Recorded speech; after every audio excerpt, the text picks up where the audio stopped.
नमस्कार और स्वागत है आपका हमारे साथ इस खास चर्चा में।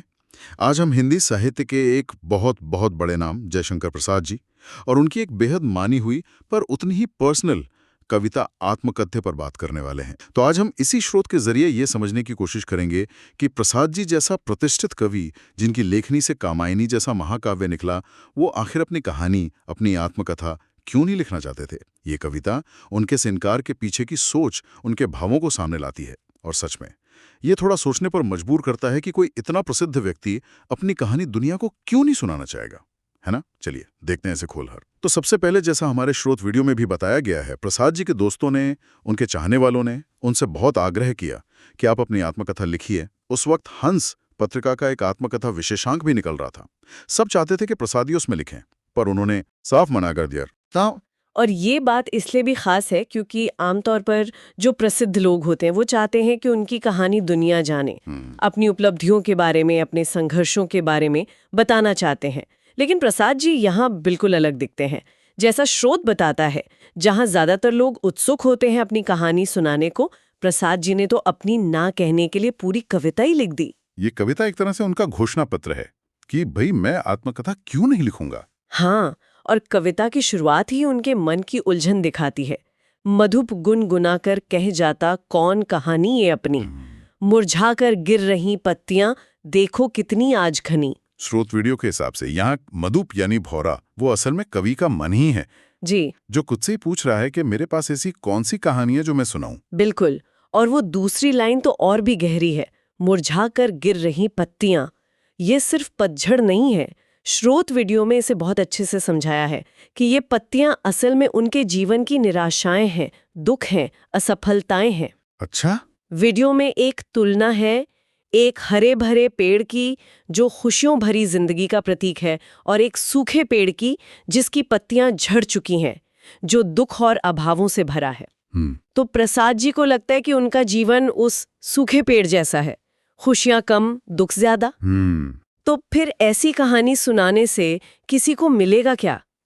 उसमें बताने जैसा क्या है? ये विनम्रता भी है, पर गहरा दुख भी झलकता है इसमें। हाँ, ये तो शुरू में ही काफी भारी एहसास है। फिर वो आगे बाहरी दुनिया को देखते हैं। इस गंभीर अनंत नीलिमा में असंख्य जीवन इतिहास, जी, ये लोग करते ही रहते हैं अपना व्यंग्य मलिन उपहास। मतलब इस विशाल नीले आसमान के नीचे न जाने कितने लोगों ने अपनी जीवनियां लिखी हैं, अपनी आत्मकथाएं लिखी हैं। स्रोत इशारा करता है कि प्रसाद जी ये देख रहे हैं कि लोग लिखते तो हैं अपनी कहानियां, पर होता क्या है उसका। होता ये है, जैसा वो अगली पंक्ति में कहते हैं, कि वो अपना ही मजाक बनवाते हैं, व्यंग्य मलिन उपहास। स्रोत वीडियो इस पर जोर देता है कि जब आप अपनी कमजोरियां, अपने दुख, अपनी असफलताएं लोगों को बताते हैं ना, हाँ। तो अक्सर दुनिया उन पर हंसती है, उनका मजाक उड़ाती है, ताने कसती है।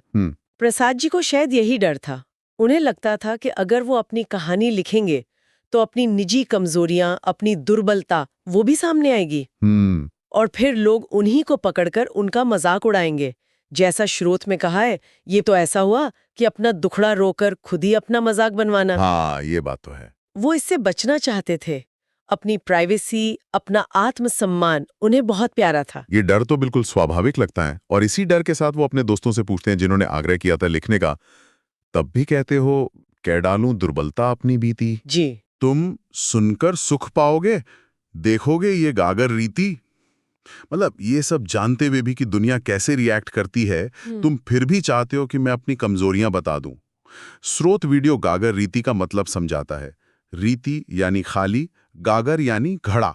खाली घड़ा। हाँ, खाली घड़ा। प्रसाद जी को अपना जीवन शायद उपलब्धियों से भरा हुआ नहीं, बल्कि एक खाली घड़े जैसा लगता था, जिसमें बताने लायक शायद उतनी खुशियां या सफलताएं नहीं थी, या उन्हें ऐसा महसूस होता था। हाँ, बिल्कुल। तो वो दोस्तों से पूछ रहे हैं, क्या तुम्हें सच में मेरी ये खाली कहानी, ये दुख भरी कहानी सुनकर मजा आएगा, सुख मिलेगा? ये सवाल ही अपने आप में बहुत कुछ कह देता है। पर इससे भी गहरी बात, थोड़ी और जटिल बात अगली पंक्तियों में है कि किंतु कहीं ऐसा ना हो कि तुम ही खाली करने वाले अपने को समझो, मेरा रस ले अपनी भरने वाले। अच्छा, इसके क्या मतलब है? स्रोत वीडियो इसके दोहरे अर्थ बताता है। पहली चिंता ये कि कहीं उनके दोस्त उनकी कहानी सुनकर उनके जीवन के खालीपन का, उनके दुखों का कारण खुद को न मान बैठें। ओहो। कहीं उन्हें ये गिल्ट ना हो जाए कि अरे हमने ही इनके जीवन का घड़ा खाली कर दिया। ये उनकी संवेदनशीलता है कि वो दोस्तों को दुख नहीं देना चाहते। समझ गया। और दूसरा पहलू? दूसरा पहलू, जैसा स्रोत बताता है, वो और भी सूक्ष्म है।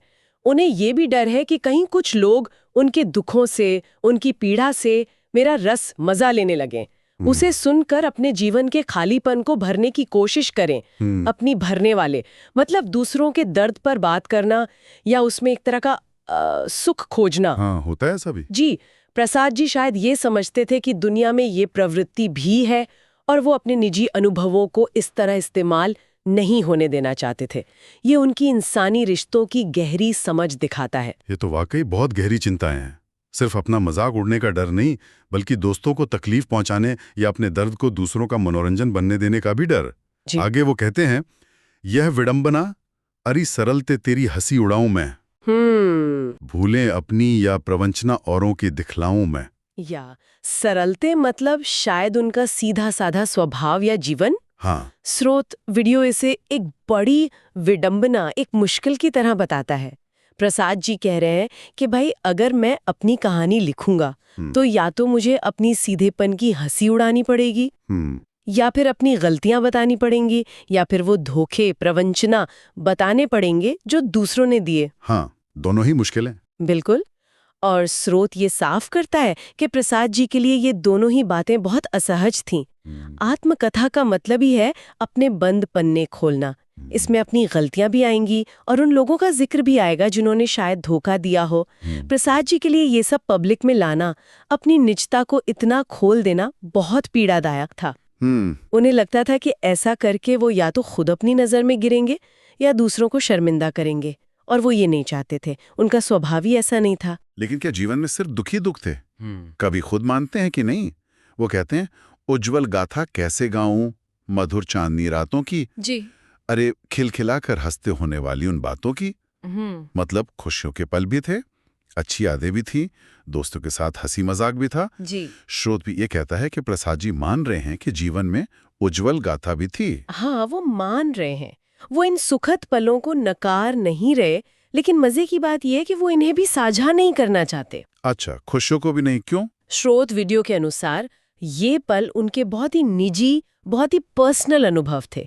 वो प्यारी चांदनी रातें, वो हंसी ठाके वाली बातें, ये उनकी अपनी दुनिया थी जिसे वो पब्लिक डोमेन में नहीं लाना चाहते थे।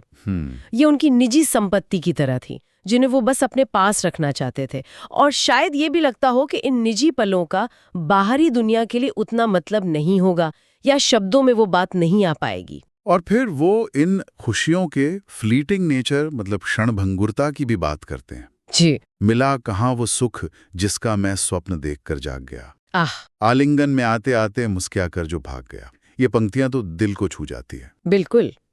स्रोत वीडियो इसकी व्याख्या करता है कि जीवन में जो सुख आए भी वो सपने जैसे थे। देखते देखते आंख खुल गई, वो सुख इतने पास आकर भी हाथ नहीं आए, जैसे कोई गले लगने से पहले ही मुस्कुराकर भाग जाए। ये जीवन में सुख की अस्थिरता का, उसके टिकने ना पाने का गहरा एहसास है। शायद इसीलिए भी उन्हें लगता था कि जो सुख ठहरा ही नहीं, उसकी कहानी क्या सुनानी, वो तो बस एक अधूरी सी ख्वाहिश रह गए। और इन सुखद पलों के पीछे शायद कोई खास इंसान भी था। अगली पंक्तियां तो कमाल की हैं, जिसके अरुण कपोलों की मतवाली सुंदर छाया में जी, अनुरागिनी उषा लेती थी निज सुहाग मधुमाया में। ये किसके लिए है? ये कह रहे हैं कि उनकी प्रिया के लाल गालों, अरुण कपोलों की सुंदरता इतनी जबरदस्त थी कि प्यार भरी सुबह अनुरागिनी उषा भी अपनी लालिमा, निज सुहाग और अपनी मिठास मधुमाया जैसे उन्हीं गालों से उधार लेती थी। अरे वाह, क्या बात है। मतलब सुबह की लाली भी उनकी प्रिया के गालों के आगे फीकी थी। हाँ, ये अतिशोक्ति है, पर ये उन निजी पलों की गहराई और सुंदरता दिखाती है, और कवि के मन पर उनका कितना गहरा असर था। और यही बात उनके आत्मकथा न लिखने के तर्क को और पक्का करती है। ये इतने निजी, इतने अनमोल पल थे कि कवि इन्हें दुनिया की नज़र से बचाना चाहते थे। समझ गया। इन्हें बताना शायद उन यादों की पवित्रता को कम करने जैसा होता। तो ये सुखद यादें भले निजी हों, बेकार नहीं थी कवि के लिए। वो आगे कहते हैं, उसकी स्मृति पाथेय बनी है थके पथिक की पंथा की। पाथेय, इसका क्या मतलब है यहाँ? पाथेय होता है रास्ते का भोजन या सहारा, जो कोई मुसाफिर लंबी यात्रा पर अपने साथ रखता है। स्रोत वीडियो इसे समझाता है। कवि खुद को जीवन के रास्ते का थका हुआ मुसाफिर, थके पथिक मानते हैं और उनकी प्रिया की ये मीठी यादें, उसकी स्मृति उस मुसाफिर के लिए पाथेय है।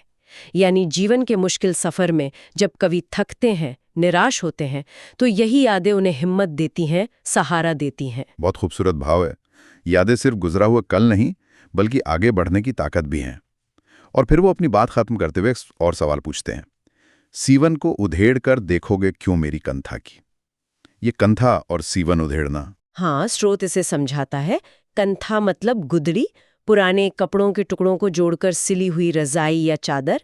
यहाँ कंथा कवि के जीवन का प्रतीक है, सुख दुख, अच्छे बुरे अनुभवों के टुकड़ों से बना हुआ जीवन, जिसे समय ने सिल गया है।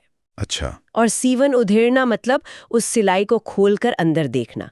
तो कवि पूछ रहे हैं कि कोई क्यों मेरे इस सिले हुए जीवन की सिलाई खोलकर अंदर के छितड़े, अंदर के दुख, भूली बिसरी बातें देखना चाहेगा। मतलब वो अतीत को कुरेदना नहीं चाहते। हाँ, और स्रोत में ये भी कहा गया है कि उनकी जो पीड़ा है, जो दुख है, वो अब थकी सोई है। समय के साथ वो दर्द थोड़ा शांत हो गया है, सो गया है। उसे फिर से याद करना, आत्मकथा लिखकर उसे जगाना, उस सोए दर्द को फिर से महसूस करने जैसा होगा। इसलिए वो कहते हैं कि इस कंथा की सिलाई उधेड़ने की जरूरत क्या है, जो बीत गया उसे रहने दो। कविता का अंत भी उसी विनम्रता और अनिच्छा से होता है। छोटे से जीवन की कैसे बड़ी कथाएं आज कहूं। जी, जिसमें उन्हें सुनाने लायक कोई बड़ी कथाएं ही नहीं दिखती। कमाल है। वो कहते हैं कि इससे अच्छा तो यही है कि मैं चुप रहूं, मौन रहूं और दूसरों की सुनूं, औरों की सुनता। ये उनके अंतर्मुखी स्वभाव को भी दिखाता है। आत्मप्रचार से कितनी दूर थे वो। और आखिरी पंक्ति है, सुनकर क्या तुम भला करोगे मेरी भोली आत्मकथा। अभी समय भी नहीं, थकी सोई है मेरी मौन व्यथा। हाँ, यहाँ वो फिर वही सवाल उठाते हैं कि मेरी इस सीधी साधी भोली कहानी से किसी का क्या भला होगा। और फिर दो कारण देते हैं। एक, अभी समय भी नहीं। स्रोत के अनुसार इसका एक मतलब तो वही विनम्रता हो सकती है कि मेरा जीवन अभी इतना भी महत्वपूर्ण नहीं हुआ कि कहानी सुनाई जाए। हाँ। या फिर जैसा पहले कहा कि उनकी पीड़ा भी शांत है, थकी सोई है, उसे कुरेदने का ये सही समय नहीं है। ये मौन व्यथा, वो दर्द जो अब खामोश है, उसे वो फिर से जगाना नहीं चाहते। तो कुल मिलाकर अगर हम देखें, प्रसाद जी के आत्मकथा ना लिखने के पीछे कोई एक कारण नहीं था। कई सारी वजहें थी, परतें थी। जीवन के दुख थे जिन्हें वो दोबारा नहीं जीना चाहते थे। लोगों के मजाक का डर था। हाँ, अपनी कमजोरियां, दूसरों से मिले धोखे, इन्हें बताने में हिचक थी। बिल्कुल। अपनी सबसे प्यारी निजी खुशियों को भी वो दुनिया से बचाकर रखना चाहते बिल्कुल, थे। वो उनके लिए बहुत पवित्र थी। और आखिर में ये एहसास कि जो दर्द सो गया है उसे जगाना ठीक नहीं। और शायद वो खुद को उतना बड़ा नहीं मानते थे कि कहानी कहें। आपने बिल्कुल सही तरीके से इसे समेटा है। ये कविता सिर्फ एक कवि की निजी उलझन नहीं है। ये हमें इंसानी स्वभाव की गहरी सच्चाइयों के बारे में सोचने पर मजबूर करती है। ये दिखाती है कि अपनी कहानी कहना कितना मुश्किल हो सकता है। इसमें अपनी पहचान, अपनी कमजोरियां, खुशियां, दूसरों की भावनाएं, समाज क्या कहेगा, सब कुछ जुड़ा होता है। और जैसा स्रोत भी कहता है, ये प्रसाद जी की महानता भी है कि इतने बड़े कवि होकर भी उनमें इतनी विनम्रता थी, इतनी आत्मजागरूकता थी कि वो अपने जीवन को छोटा और अपनी व्यथा को मौन कह सकें। आज के समय में ये बहुत कम देखने को मिलता है। वाकई ये कविता सोचने पर मजबूर करती है। और यहाँ से एक सवाल उठता है जिसे हम अपने सुनने वालों के लिए छोड़ सकते हैं कि जब हम दूसरों की जीवनियां पढ़ते हैं या आजकल सोशल मीडिया पर लोगों की जिंदगियों को देखते हैं, हाँ, तो क्या हम कभी सोचते हैं कि उस कहानी को उस तरह बताने में या कुछ छिपाने या दिखाने में सामने वाले को किन मुश्किलों से गुजरना पड़ा होगा? क्या उन्होंने भी अपनी कंथा की सीवन को उधेड़ा होगा या जानबूझकर कुछ हिस्सों को बंदी रखा होगा? और यही सवाल अपने लिए भी हैं। हमारी अपनी जिंदगी में वो कौन सी कहानियां हैं, कौन से अनुभव हैं जिन्हें हम शायद कभी किसी को ना बताएं, चाहे दुनिया कितना भी जानना चाहे। हमारी अपनी गागर रीति या मौन व्यथा क्या है जिसे हम दुनिया से बचाकर रखना चाहते हैं? बहुत गहरे सवाल हैं ये। और इसी विचार के साथ आज की ये बातचीत यहीं रोकते हैं।